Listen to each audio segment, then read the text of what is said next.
The internet is essentially a massive, permanent archive. Usually we think of that in terms of old photos or embarrassing posts that we can never quite delete. But there is a much darker side. True crime forums, social media feeds, and video platforms are all places where pieces of nightmares can be found. The web keeps the exact moments when people break down, from live broadcasts of tragedies to the digital confessions of predators. Some of these were left behind by mistake. Some were uploaded with the intent to scare. Today, we are looking at the most disturbing things ever found on the internet. Let's begin. Some 911 calls get released to the public. Most of them are ordinary: a fender bender, a noise complaint, someone's cat stuck in a tree. But every once in a while, a recording surfaces that stops you cold. The kind where you can hear the exact moment someone's world collapses in real time. The Sarah Henderson calls are those kinds of recordings. On the night of November 1st, 2017, in the small Texas town of Maybank, population roughly 3,000, Jacob Henderson called 911 to request help for his wife, Sarah. The call came in at 11:29 p.m.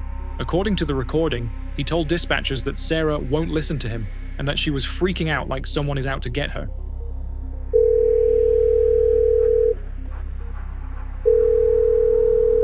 CMS, this is Patricia.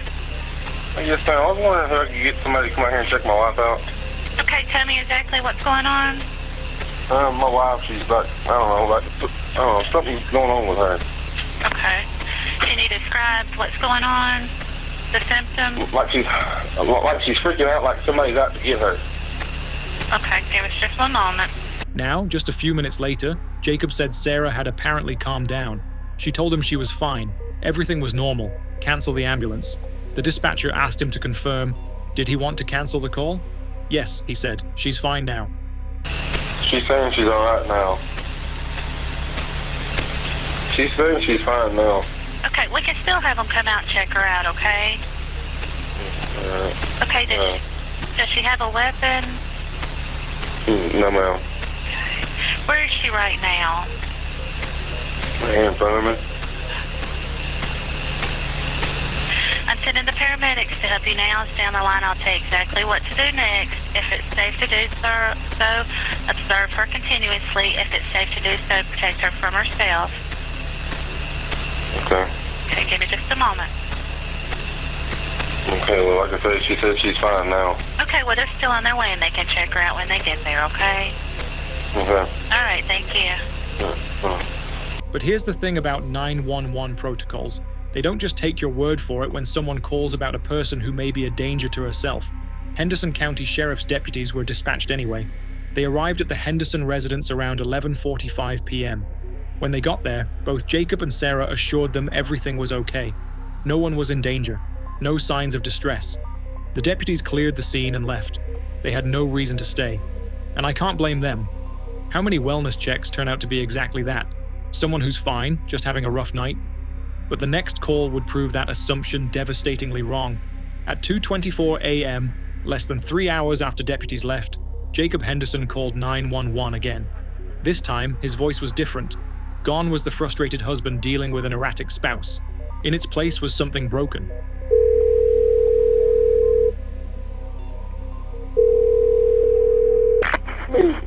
Henderson County 911. Yes.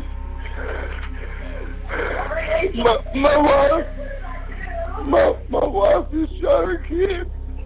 Okay, is this Jacob? Yes. Okay, what is your wife's name? She's trying to commit that now. She's trying to choke herself. 7-year-old Kaylee, 5-year-old Kenley, both fatally harmed while they slept in the living room. These weren't even Jacob's biological daughters. He was their stepfather. But you can hear in his voice that it didn't matter. He loved those little girls, and now they were gone. But the call doesn't end there, and this is where the recording becomes haunting. In the background, you can hear Sarah Henderson, not screaming, not crying, but asking questions. Confused questions, as if she'd woken up from a dream she couldn't quite remember. "God, what did I do?" she asks at one point. "Why did I do that, babe?" And then, most disturbingly, "You don't understand, Jake, you don't understand." When Jacob asked her what there was to understand, she simply replied, "I don't know." Throughout the call, Jacob struggled to keep Sarah from hurting herself. She repeatedly begged him not to stop her. She tried to take it from him while he was on the phone with dispatch. He refused every time. "I'm not doing that. No," he told her. "No, I can't." Here's a man who just discovered what his wife had done to his stepdaughters, and he's simultaneously trying to prevent her from doing something to herself while guiding emergency services to his location. If that's not the definition of a nightmare you can't wake up from, I genuinely don't know what is. When investigators interviewed Sarah Nicole Henderson, 29, she confessed. No denial, no deflection. Just a matter-of-fact admission that chilled investigators. According to Henderson County Sheriff Bate Hillhouse, when asked why she did it, Sarah responded, "I was going crazy, and just caught up in everyday life, you know." Yeah, just everyday life. Totally normal response to stress. Definitely how most people handle a rough week. But this wasn't a sudden mental collapse, or at least not entirely. According to Sheriff Hillhouse's investigation, Sarah had been planning this for at least 2 weeks. She also intended to do the same to Jacob. The entire family was supposed to be gone that night, followed by Sarah herself. But when she turned the weapon on her sleeping husband, it malfunctioned. The sound woke him up. He got it away from her. And that's when Sarah told him what she'd done. The community was devastated. Mabank ISD released a statement the morning after. "Today our hearts are breaking as this morning we received news that 2 Southside students passed away in their home. Counselors are at Southside today to provide comfort for our students and employees." At a candlelight vigil held at Southside Elementary that Friday, parents and children held candles and prayed for Kaylee and Kenley. Classmates released balloons. People who'd never met the girls showed up simply to show the family they weren't alone. But the question that hung over everything was simple. Why? Sarah's mother, Teresa Brown, revealed to NBC5 that her daughter had been diagnosed with a serious mental health condition.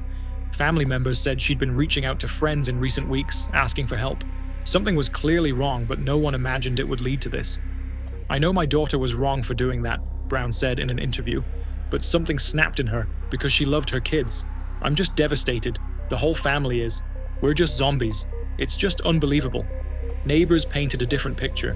Jayline Palmer, who lived across the street from the Henderson family, told reporters, "You could hear her all over the neighborhood yelling at the kids, terrible language. I felt sorry for the kids because she talked really terrible to the kids." The warning signs were there. A state agency responsible for child welfare had investigated Sarah Henderson back in 2010. The details remain confidential. Deputies had been called to the home twice before for minor complaints. In 2015, a neighbor reported a verbal altercation that turned out to be Sarah arguing loudly on the phone in her backyard. Another call came in 2017 about a suspicious vehicle. None of it was enough to prevent what happened. Because here's the uncomfortable truth about cases like this. You can't take someone into custody for seeming off. You can't commit a person for having a bad week. The system doesn't work that way, sometimes for good reasons, sometimes for tragic ones. The legal consequences stretched nearly 2 years. After being taken into custody, Sarah was examined by 2 psychologists who both determined she was mentally competent to stand trial. In August 2018, her defense filed notice that she would pursue an insanity defense. Here's where it gets legally complicated. In February 2019, 2 court-appointed psychologists submitted conflicting reports. One found her competent at the time of the offense. One found her not in a sound state of mind. Under Texas law, a person is legally not responsible if, at the time of the conduct charged, the actor, as a result of severe mental disease or defect, did not know that his conduct was wrong. It's a high bar. Most mental state defenses fail. They're sometimes called the last resort of desperate defense attorneys. The question was left for a jury to decide, but it never got that far. On July 17, 2019, Sarah Henderson pleaded guilty to 2 counts of the most serious charges available. In exchange for avoiding the ultimate sentence, she accepted permanent incarceration with no chance of release. She also waived her right to appeal. The courtroom was filled with family members wearing pink buttons featuring photos of the 2 girls. One family member stood during the family statement to the court and said simply, "A loss like this doesn't heal with time. Our family is broken." Sarah Henderson was remanded to custody. She'll spend the rest of her natural life behind bars, which, given that she was 31 at sentencing, could be another 50+ years. According to the district attorney's statement, the bars that keep her confined will be a daily reminder of what she did to 2 beautiful little girls who loved her as their mommy and trusted that she would protect them. The 911 recordings were released to the public as part of standard Texas open records procedures, and that's how they ended up on the internet. That's how millions of people have now heard Jacob Henderson's voice crack as he tells dispatch his stepdaughters are gone. That's how Sarah's haunted, confused questions echo in comment sections and true crime forums. Some people argue these recordings shouldn't be public. Others believe transparency serves justice. I'm not here to tell you which side is right, but I will say this. If you choose to listen to these calls, do so understanding that you're hearing real grief, real trauma, real people at the worst moment of their lives. Kaylee Danielle Hall was 7 years old. Kenley Elizabeth Pallett was 5. Their father, Danny Pallett, and their bonus mother, Tanya McMillan Uzel, hold annual memorial events in their honor. In 2019, the family organized a toy drive and candlelight vigil at the Maybank Pavilion, with donations going toward a buddy bench at Southside Elementary. Because even after everything, the goal is to make sure something good comes from something unimaginably bad. But what happens when the destruction isn't captured after the fact? What happens when the camera is rolling during the worst moment and the whole world is watching it unfold live? That brings us to California. Summer 2017, and a girl named Obdulia Sanchez, who taught us that Instagram Live has exactly 0 good uses when you're behind the wheel of a 2003 Buick. Unfortunately, that lesson came at the highest possible cost. What started as just another day of teenage live streaming ended in a tragedy so disturbing that it forced millions of viewers to confront an uncomfortable question. When someone broadcasts their darkest moment live to the world, do we look away or do we keep watching? On that summer afternoon, 18-year-old Obdulia Sanchez was driving from Fresno to Stockton with 2 passengers, her 14-year-old sister Jacqueline and Jacqueline's friend Manuela Ceja, also 14. Neither passenger was wearing a seatbelt. Here's the thing about this drive. It was supposed to be routine. The family was preparing to celebrate Jacqueline's quinceañera, her special 15th birthday celebration, the very next day. But Obdulia wasn't focused on the road. She was focused on her phone. Sanchez had started recording herself while driving down the highway. She was live streaming on Instagram, entertaining her more than 5,000 followers. In footage captured before the crash, she's seen rapping along to music, dancing in her seat, and, in what would become crucial evidence, repeatedly taking her hands off the steering wheel, because apparently steering is optional when content is king. Earlier that same day, according to family members, Obdulia had posted another video where she almost hit an SUV. In that clip, Jacqueline herself can be seen and heard saying that Obdulia was driving dangerously.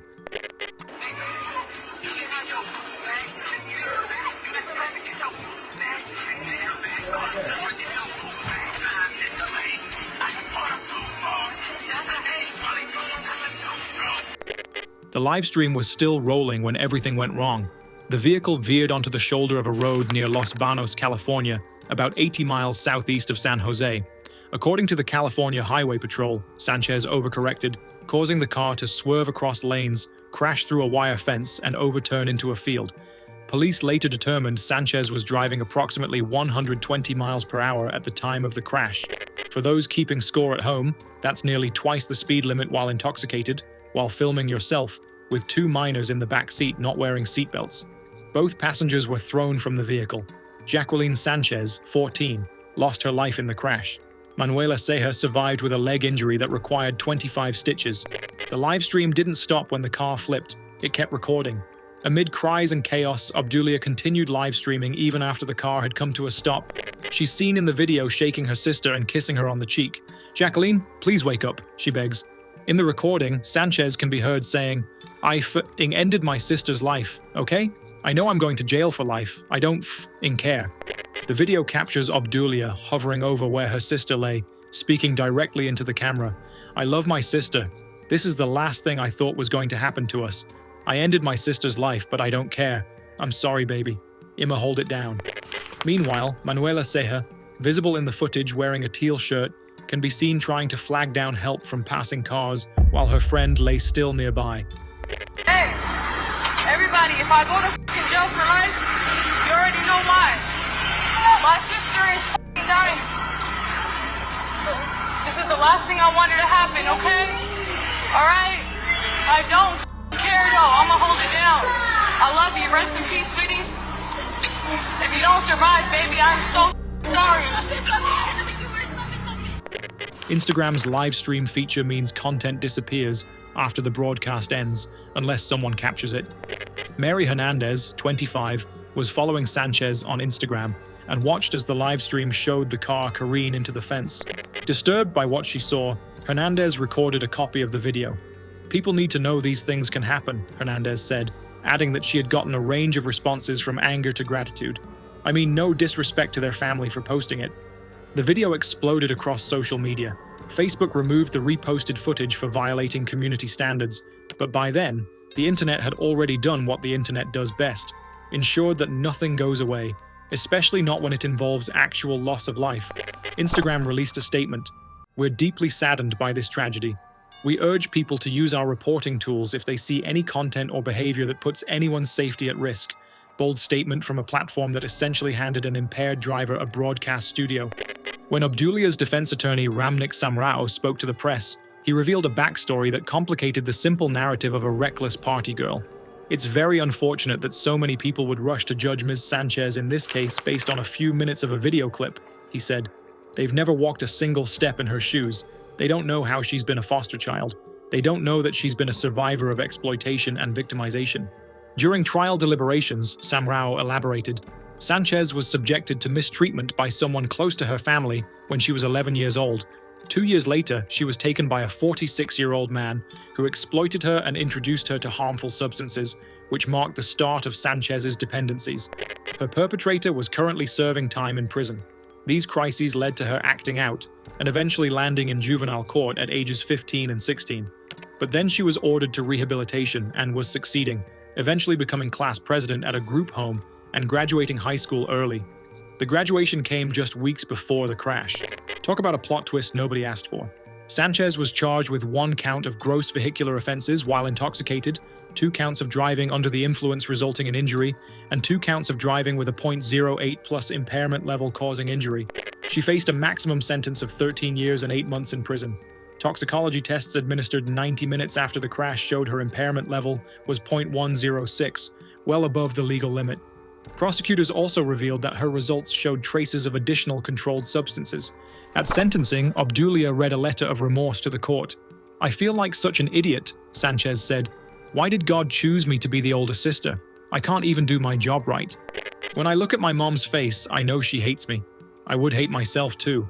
I'm such a disappointment to my parents. I wanted her to be smarter than I was, and now she's gone. It should have been me. Never Jackie, and never Manuela."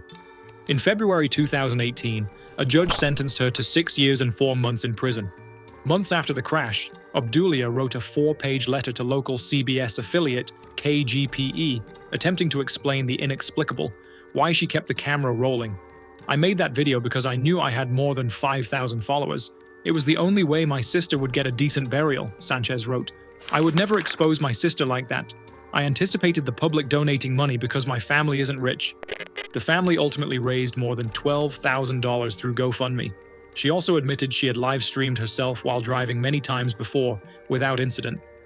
"We do it all the time, she said. "It's a grim reminder that just because nothing bad has happened yet, doesn't mean nothing bad will happen." In what might be the most 2017 response imaginable, a social media movement emerged to defend her. A Free Obdulia Sanchez Facebook page accumulated more than 5,500 members, arguing, "Obdulia Sanchez is a child who made an error in judgment. She is being made a scapegoat for an incident that took the life of her 14-year-old sister, but it is not Obdulia's fault. She should not be held responsible for this terrible tragedy," which says more about our society and what is deemed acceptable. The movement sparked intense backlash. Critics pointed out that characterizing an intoxicated, impaired driver who took the life of a child as someone who made an error in judgment was a rather generous interpretation of the facts. Meanwhile, Manuela Ceja, the girl who survived the crash and nearly lost her own life, told reporters she didn't blame anyone. "Honestly, I'm not mad at anybody, and I don't blame anybody," which is either an extraordinary act of grace or proof that 14-year-olds haven't fully developed their capacity for righteous anger. Despite being sentenced to 6 years and 4 months, Sanchez was released on parole in September 2019 after serving just over 26 months, less than half her sentence. And then, in what has to be some kind of record for learning absolutely nothing from your past mistakes. Just 26 days after her release, Obdulia was arrested again in Stockton after leading police on a pursuit. Officers tried to pull her over for a traffic violation around 1:30 a.m., but she kept driving, blowing through 2 stop signs and a red light before crashing off an on-ramp to Interstate 5. When police searched her vehicle, they discovered a loaded weapon. Her father, Nicandro, told reporters he had warned her at 11:30 p.m. the night before not to drive with her revoked license. Her response? "No, I need to give someone a ride." "She don't hear," Nicandro said. "She don't hear us." On December 2nd, 2025, Obdulia Sanchez passed away at age 26, lost her life during a targeted incident in Stockton. Deputies responded to reports of an incident on Gertrude Avenue around 7 p.m. and found Sanchez and an unidentified man with serious injuries. She was pronounced no longer alive at a local hospital. In March 2026, detectives arrested Monica Barajas in connection with the incident. She was booked into San Joaquin County Jail on capital charges and charges of attempted capital offenses. The investigation is ongoing, and no motive has been publicly released. The Obdulia Sanchez case became a flashpoint for every conversation we weren't ready to have in 2017 about live streaming culture, about distracted driving, about whether social media platforms bear responsibility for the content broadcast on them, about whether a troubled young woman with a history of exploitation deserves compassion or condemnation. In the end, there were no winners. Jacqueline Sanchez never got her quinceañera. Manuela Ceja survived but carries the memory of that day forever. Obdulia Sanchez broadcast the worst moment of her life to thousands of strangers, but at least there's an argument she didn't mean to. The same cannot be said for our next case. Because Nick Bate didn't just accidentally reveal the worst parts of himself online, he typed them out, hit post, and dared the world to do something about it. And eventually, the world did. Nicholas. Boyd Stautzenberger, known online as Nick Bate, was born on September 1st, 1991 in Pennsylvania. He originally attended Penn Manor School District, where he was placed in emotional support in 4th grade. Some teachers described him as smart and funny but antisocial, and became irritated in loud areas. His family background was troubled from the start. His Aunt Joyce has claimed that his father was aggressive and a heavy drinker, which resulted in the parents getting a divorce when he was 10 years old. He bounced between living with his mother, his grandmother, and occasionally his father. None of these arrangements would last particularly long. He was taken into custody and sent to a behavioral health facility, at least twice over physical confrontations with his mom and stepdad over not being allowed to use the computer. And maybe, just maybe, they were onto something with the whole no computer rule. Sometimes parental instincts are sharper than any badge.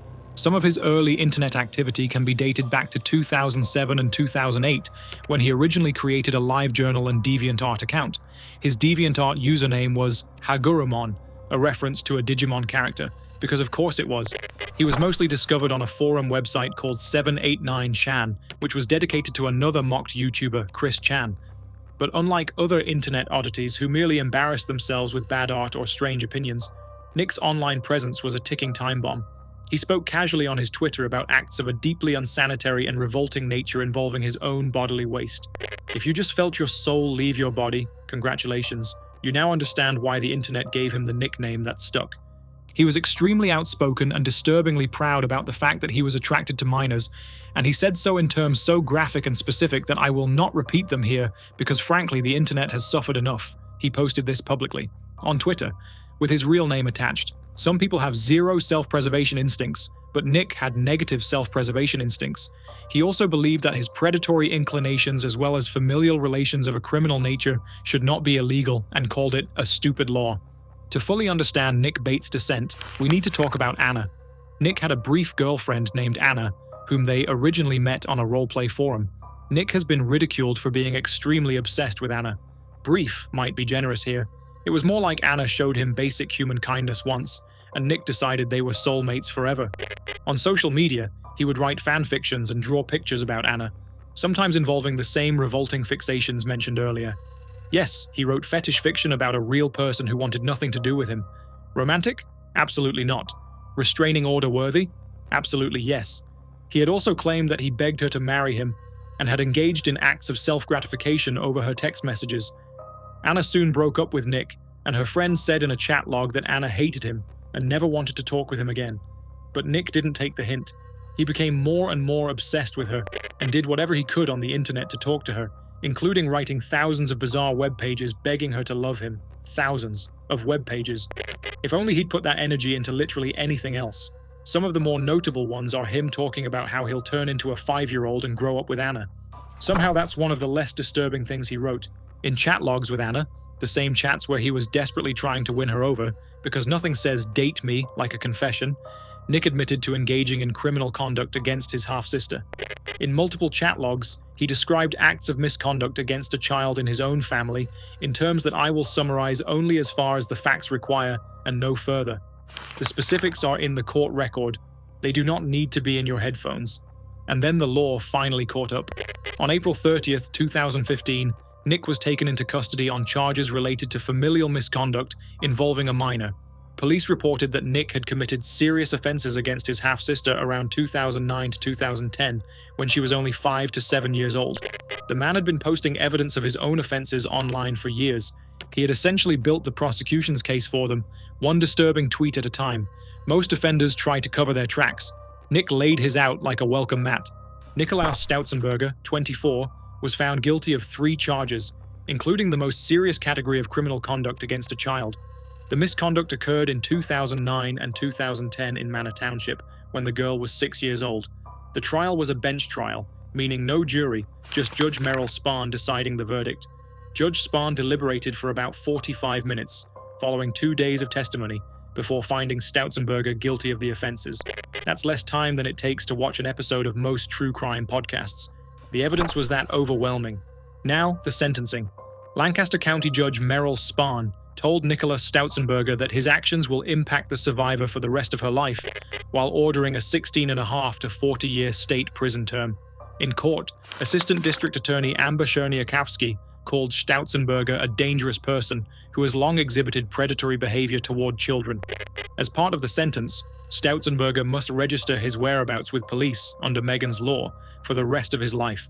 The trial court sentenced him to a period of confinement of not less than 15 nor more than 30 years on count 1, and not less than 9 months nor more than 5 years on counts 2 and 3. All sentences were imposed consecutive to each other. The year 2032 will be the earliest Nick can be eligible for parole, and he would be 40 by then. Though given the nature of what he did, and his complete lack of remorse or self-awareness, parole seems about as likely as a character reference. Nick didn't go quietly. He appealed his conviction, and this court affirmed the judgment of sentence. He tried again through the Post-Conviction Relief Act. Nikolaus Stautzenberger appeals from the order entered June 5, 2018, dismissing his petition for collateral relief. That appeal failed too. He even tried to take it to the Pennsylvania Supreme Court. The petition for allowance of appeal is denied. 3 strikes and you're out, though in Nick's case, he was out after the first pitch. As of 2026, Nick Stautzenberger remains confined within the Pennsylvania correctional system. Today is officially Nick's decade anniversary, since he was taken into custody, and thus when he last saw the outside world in any format. He only vaguely has an idea of what the new normal is, and assuming he serves his full sentence, his sense of reality will only be more broken as time goes on. His earliest possible release date is 2032, but he could serve until 2055 if he serves his maximum sentence. Nick Bate's story is a case study in what happens when the internet meets a person with no filter and no conscience. But not every disturbing internet case involves a clear villain. The disappearance and passing of Harley Dilly is one of those cases. What started as a missing teenager report in a small Ohio town became a nationwide obsession, a lightning rod for armchair detectives, conspiracy theorists, and eventually a tragic ending that still haunts the people who followed it. On December 20th, 2019, the last day before Christmas break, 14-year-old Harley Dilly left his home in Port Clinton, Ohio, headed for school. His mother, Heather Dilly, had told him to get his ass to school after he complained of not feeling well. It was a cold morning. Harley was wearing a maroon puffer jacket, gray sweatpants, and black tennis shoes. He was 4 feet 9 inches, weighed about 100 pounds, and wore glasses. And here's the thing that makes this case immediately strange. Harley never made it to school. He never made it anywhere. He simply vanished. The surveillance footage from that morning shows what appears to be Harley walking in the early morning darkness around 6:08 a.m. It's the last confirmed image of Harley Dilly alive.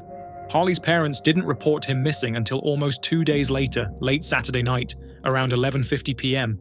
For most cases, that delay would raise massive red flags.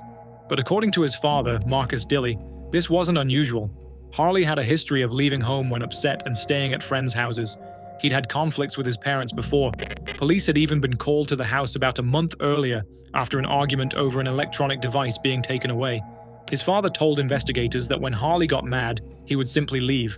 He'd show up a day or so later like nothing happened, but this time he didn't come back. What followed was a massive search operation. Over 75 law enforcement agencies got involved. The FBI, Ohio BCI, US Border Patrol, US Marshals, the whole cavalry showed up. Volunteers distributed thousands of missing person flyers across the country. The community raised over $18,000 in reward money. Port Clinton lit up with pink ribbons, candlelight vigils, and emotional pleas from Harley's family. And the internet went absolutely feral. See, Harley wasn't just any missing teenager. He was a kid of the social media age. He had accounts on Facebook, Snapchat, Instagram, Reddit, YouTube, and Discord. He ran a YouTube channel called Harley Dilly 2.0, where he posted gaming videos, vlogs about his life, and streams that sometimes captured a little too much. His videos typically started with his signature greeting, "What up? It's your boy Harley Dilly." What's up, boys? It's your boy Harley Dilly. He talked about video games, the Cleveland Browns, cafeteria food, and teenage life. But some of his older videos told a different story. In one now deleted video from 2018 titled "I'm Scared," Harley filmed himself outside after what he described as a bad day and a heated argument with his family. In the video, he said things like, "The future could hold bad things for me, and I don't want to find out what that could mean." In other videos, you can hear arguments happening in the background. One clip captured his parents in a heated exchange while Harley kept recording. Internet sleuths latched onto these videos like they were Rosetta Stones, decoding every word for evidence of mistreatment, neglect, or foul play. I just want you guys to wish me good luck, because the future could hold bad things for me. I don't want to find out what that could mean. God damn it!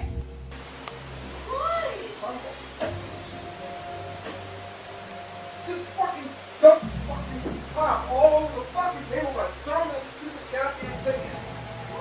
He's 4 years old. This shit that you do is done. You are so fucking mean. He is a child. My dad's being an asshole right now in my head. And look, I get it. When a kid goes missing and there's video evidence of family conflict, your brain naturally starts connecting dots. But here's the problem with armchair detective work. Sometimes the dots you're connecting aren't actually part of the same picture.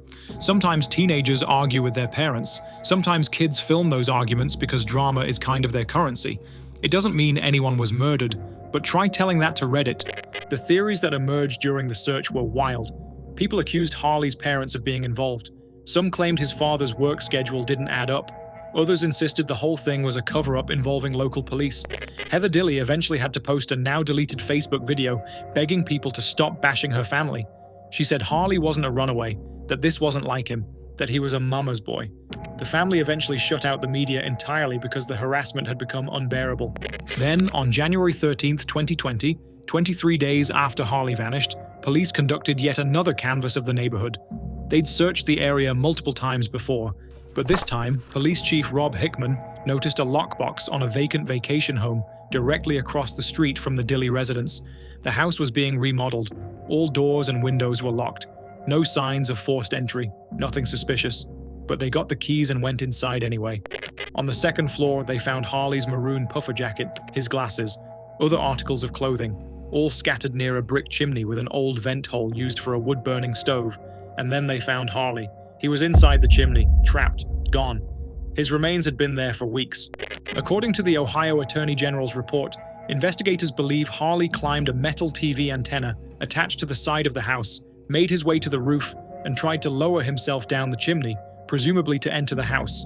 The chimney measured only 9 by 13 inches. Harley was small for his age, but not that small.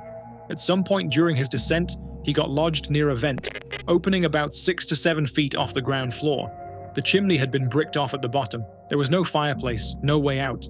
In what investigators believe was a desperate attempt to make himself smaller, Harley pushed his coat, his clothing, and his glasses out through the vent hole and into the room.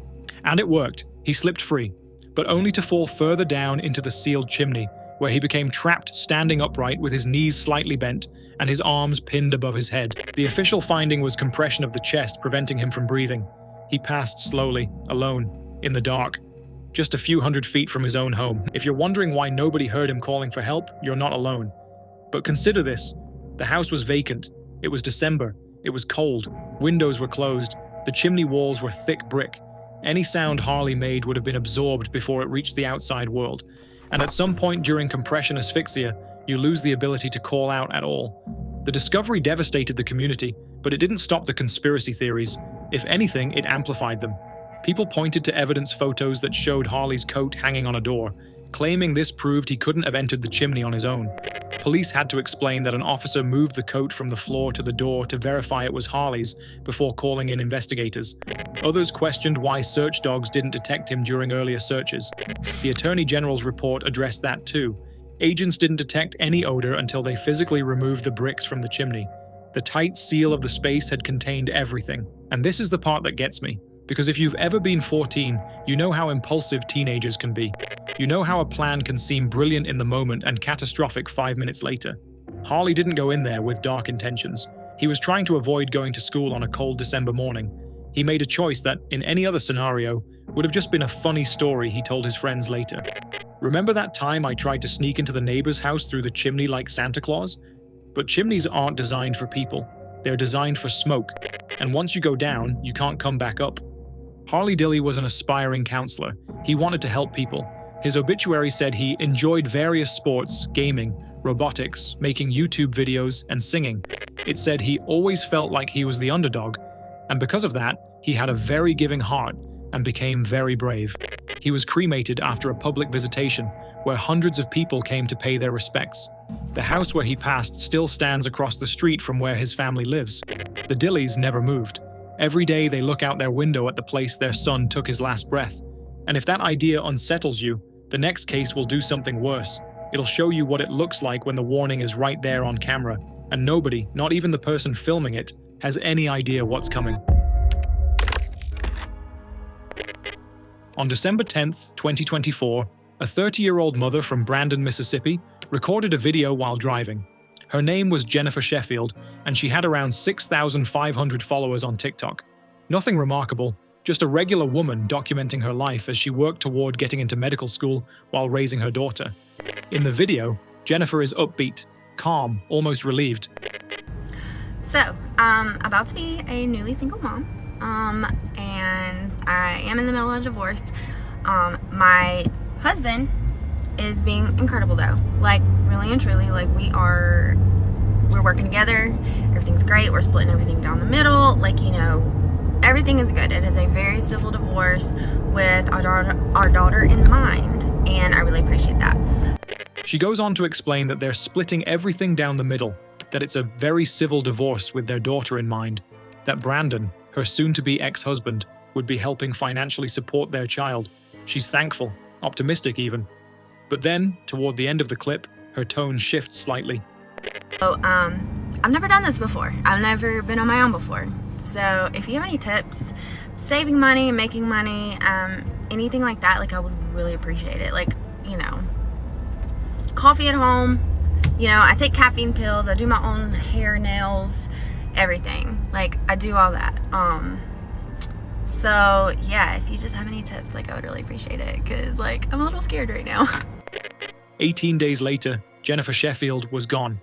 On the morning of December 28th, 2024, just 3 days after Christmas, Jennifer's family arrived at her home on Toulon Street in Brandon, Mississippi, to conduct a welfare check. When they entered, they immediately spotted what police would later describe as obvious signs of foul play. They called 911. When officers from the Brandon Police Department arrived at 7:19 a.m., they found both Jennier Shefield, age 30, and her estranged husband, Brandon Shefield, age 40, no longer alive inside the residence. Both had suffered fatal weapon injuries. Brandon Police Chief Joseph French confirmed to local outlet Dark Horse Press, now that the incident appeared to be a domestic fatality. According to initial findings, Brandon Shefield had used the weapon against his wife before ending his own life. The Mississippi Bureau of Investigation's Crime Scene Unit was called in to assist with processing the scene. The couple's 2 daughters, Gracie and Kylie, were found unharmed. However, police have not disclosed where the children were at the time of the incident. Jennifer's final TikTok video, the one where she praised her incredible husband, had been quietly sitting on her page with modest engagement. After news of her passing spread, the video exploded, and the comment section became a memorial. One of the most disturbing aspects of this case is how completely the tragedy blindsided everyone who knew the couple. Jennifer's close friend, Faye Lott, spoke to WLBT after the incident. Lott had known Jennifer since she started dating Brandon. She was there when they met, and she loved him for how he loved her. "He's never been an aggressive person that I was ever aware of," Lott said. "I was with her when they met, and I've always loved him for how he loved her. So it's definitely hard trying to understand something we will never be able to." Lott described Jennifer as the most amazing person. Loving, caring, silly, devoted, and one of the most selfless people she knew. Born September 22, 1984 in Mobile, Alabama, Brandon was described as a devoted father who found joy in working on cars, fishing, disc golf, family vacations, and cheering on Alabama football. Friends and family remembered him as a great brother, uncle, and friend with a radiant spirit. There was no public criminal record, no documented history of mistreatment, no prior incidents that anyone came forward with. This wasn't a case where hindsight revealed a pattern of aggression. By all appearances, this was a couple navigating a difficult but cooperative separation until it suddenly, catastrophically wasn't. And that's what makes it so terrifying. Here's the thing.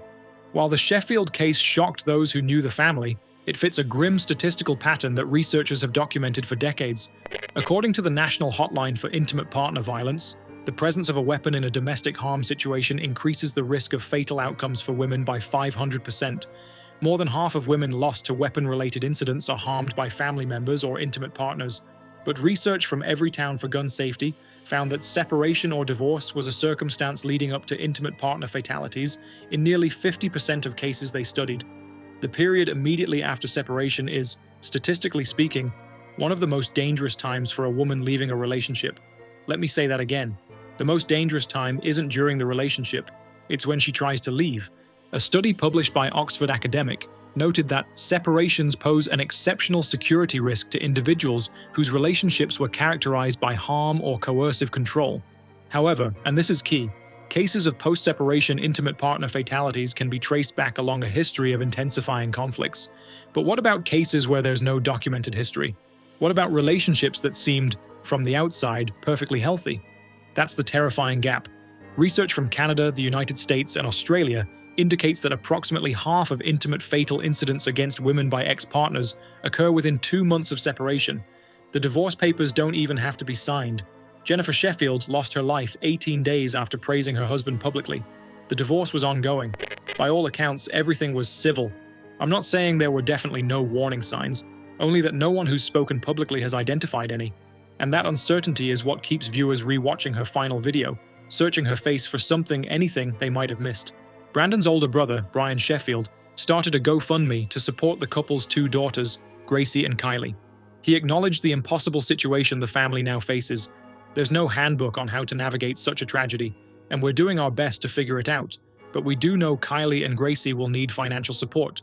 All funds raised will help provide for their immediate needs, and will also ensure they have the support needed to heal moving forward. The fundraiser has raised over $7,000 as of early January 2025. It's worth noting that the girls lost both parents that morning, not one, both. The same man who was described as a devoted father in his obituary allegedly was responsible for their mother's passing before ending his own life. How do you even begin to explain that to children? Every case we've covered so far shares one thread. We know what happened. The details are brutal, the outcomes are devastating, but the facts are on the record. The next case doesn't give us that closure. It gives us hundreds of videos, a faceless uploader, and questions that have gone unanswered for nearly a decade. Most ARGs have an ending. Most horror projects wrap up. Most people posting creepy content online eventually break character, reveal the joke, or simply disappear when they get bored. 00390 doesn't seem to have gotten that memo. And at this point, I'm starting to think the memo got eaten. In November 2015, a YouTube channel simply called 00390 uploaded its first video. The account, created in Italy, would go on to become one of the internet's most unsettling mysteries. For nearly a decade now, this channel has been uploading hundreds of cryptic videos that seem to document following people, suggest the consumption of something unthinkable, and heavily imply people being taken against their will. The channel currently boasts over 56,000 subscribers and approximately 15 million total views, numbers that continue to grow as internet sleuths discover and share this digital rabbit hole. But here's what makes 00390 different from your typical creepypasta content farm. The person behind it refuses to play along with the usual ARG rules. There's no narrative conclusion, no reveals, no fourth wall breaks. Just more content, year after year, maintaining the same disturbing persona. So what exactly does 00390 post? The content falls into several disturbing categories, and I'll warn you now, don't go looking unless you're prepared to feel like you need a shower afterward. It's giving this person might have remains in their basement energy, and the worst part is you can never quite prove it's fake. Category 1. Night driving videos. One of the channel's most infamous uploads is titled Exploring Summer Night Streets, Hookers. The video shows someone driving through what appears to be a notorious part of town, filming women on the streets. The footage has a voyeuristic, unsettling quality that's raised concerns about the well-being of those filmed.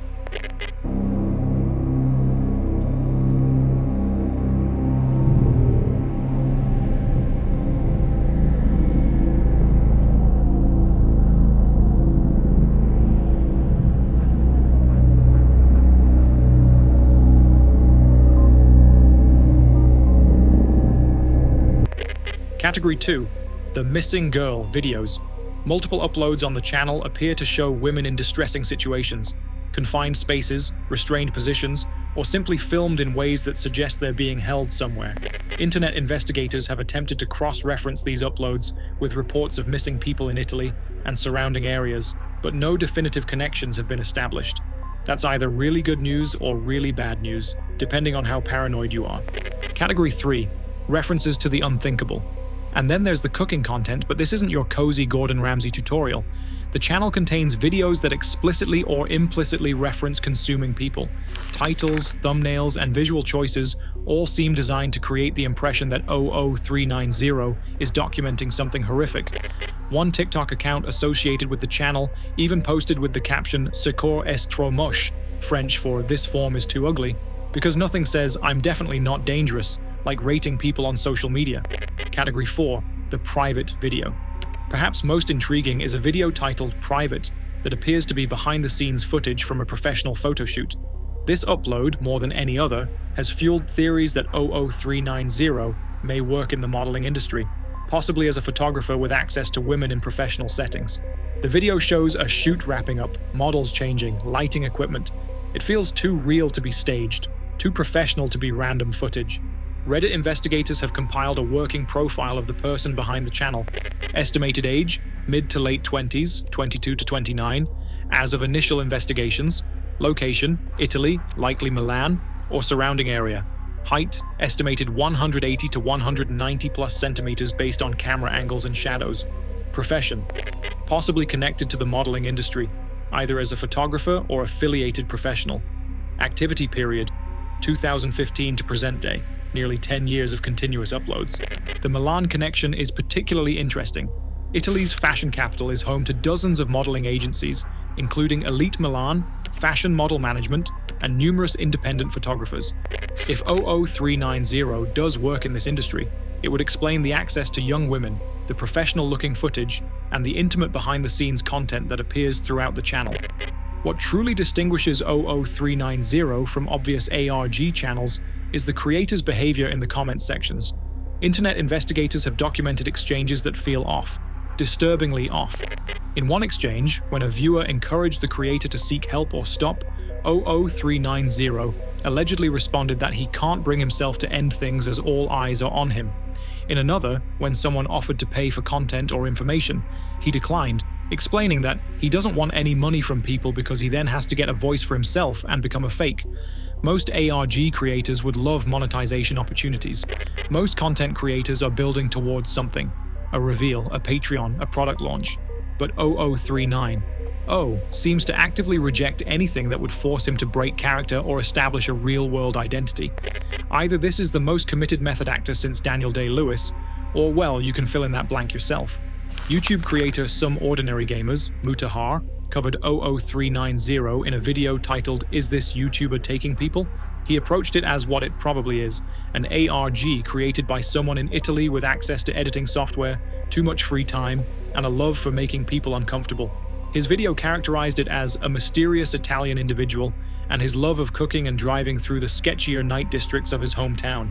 Nick Crowley also covered the channel in a video often referred to as the YouTube abductor, treating it more seriously as a potential true crime investigation, before ultimately landing on the ARG explanation.